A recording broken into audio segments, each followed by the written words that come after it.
The title of the presentation that is in your book is The Road Ahead.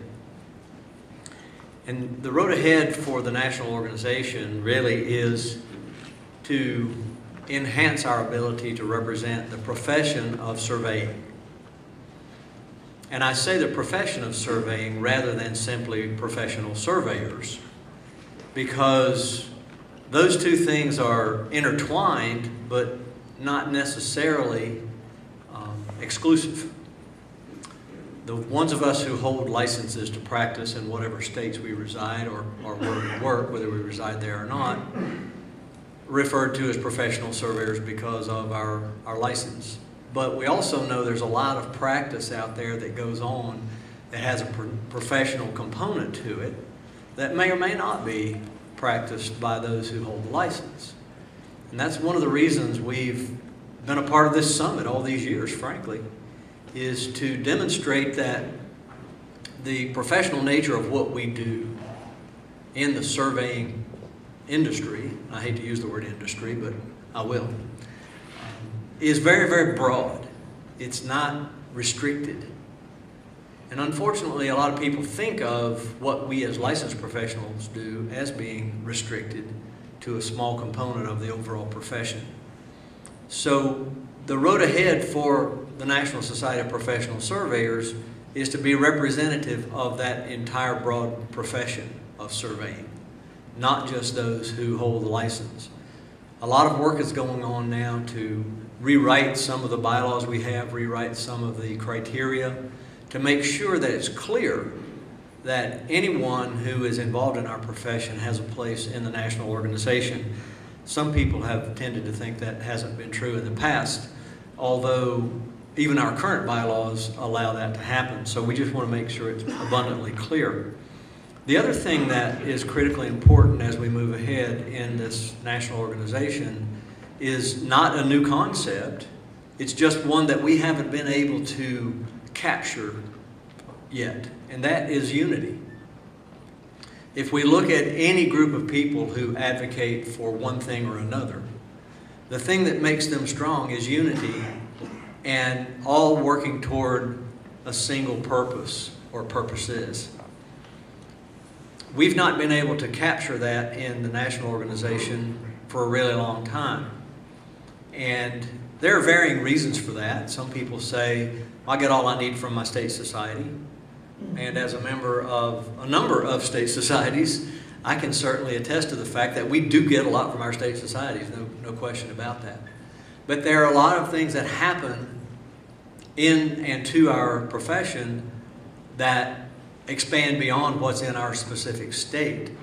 And one of the issues that we've had through the years in being able to be as effective as we want to be, although I think we have been quite effective, we can be even more effective if we can speak with a unity and a strong voice that represents truly from a membership perspective all of those people who are involved in our profession. So to that end, as we're going through changes in the national organization, we're also creating a mechanism whereby we can offer membership to every member of every state society at a dramatically reduced rate from what our dues have been in the past. So far, the reception to that, we think, has been pretty good. It's a new concept that we've just been talking about since our spring meeting, and our NSPS governors have been out in their states talking about it. We've talked with leaders in the states and with the executive directors there who are very important to this effort. But we're very encouraged about the possibility of moving in that direction, so that if I go on Capitol Hill or I go somewhere else, or any of us does really, to represent our profession, we can say to them, not only we represent the profession, but we have these people as our members. Because politicians and agency folks really respond to numbers.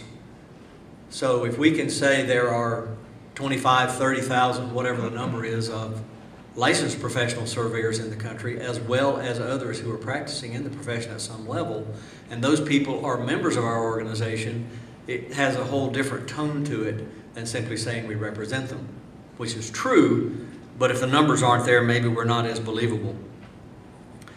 There are a lot of challenges out there that we need to address as a profession, not only on the government side and whether it's federal or state, local, whatever that may be, but whatever challenges may be out there that affect our practice. We hear quite often a number of things that go on, and we feel as though sometimes there are encroachments, whether they're actual encroachments or not, we may think they are. But we need to address those more strongly and have a solid voice to have an opinion about that and make our opinion well known. And that's another thing that is part of this new enhanced effectiveness, I suppose is the proper way to say that we're striving to achieve. We're also looking at our governance structure. For those of you who don't know what NSPS or how it's structured, we have a board of governors which has a representative from each of our state affiliates, and we have a board of directors. With the new membership situation that we're trying to move forward to, that would give all of the states an actual seat on our board of directors, and we may or may not have a bicameral body after that. Those things are yet to be determined. There are a lot of things to consider. Some folks have said as we've gone through this process, wow, this has taken a really long time. As a matter of fact, I think I saw an editorial in a famous magazine a month or so ago stating something about that this has taken too long. And my response to that is that the process that we've been going through is a deliberative process, and it was specifically set up to be deliberative and to take some time so that we weigh all the factors and try not to act too impulsively. So as ACSM, as you may know, one of our groups departed several years ago. It was a 2-year process. And we started that 2-year process 2 years ago, but in the meantime had hoped to bring together the 3 remaining groups all under one roof. We haven't been successful in doing that, at least as of yet, although our American Association for Geodetic Surveying has signed an affiliation agreement with NSPS whereby AAGS will have a seat on our Board of Governors now. And we're hopeful that that will be able to coalesce all of our people back together under one roof at some point in time.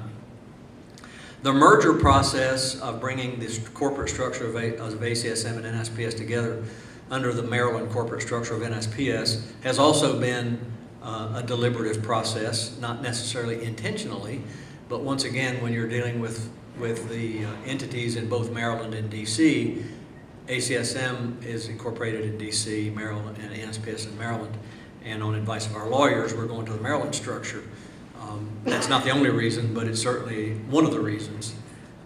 And so we continue to work on getting our approvals. Maryland has approved our merger. DC has not completed its paperwork yet. We filled out all the paperwork they gave us, and then they said, gee, that really wasn't the one we wanted.